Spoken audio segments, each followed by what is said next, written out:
How to log into KakaoTalk. In this guide, I'll be showing you how you can log into KakaoTalk on your device. Let's get started. First, open KakaoTalk app. Now, go to this more right here. Now you won't be seeing any log out section right here. In the settings as well, you won't be seeing the log out section as the app does not have any log out section right here. So the only one thing you can do is uninstall the app, or you can just go to settings on your device. Now once you go on settings, tap on general.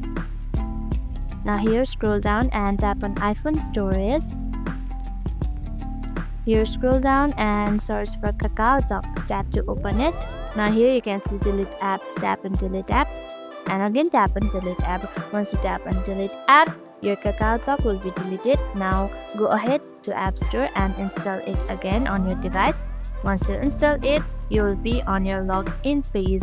Now there, just enter your email and password and you will be logged in to your account. And that's it. That's how you can log into your account on KakaoTalk. There is no built-in option to log out, so you must delete your KakaoTalk application first in order to log in again. Hope this video helped you. If it did, make sure to give this video a thumbs up and subscribe for more tips and tutorials. Thank you for watching.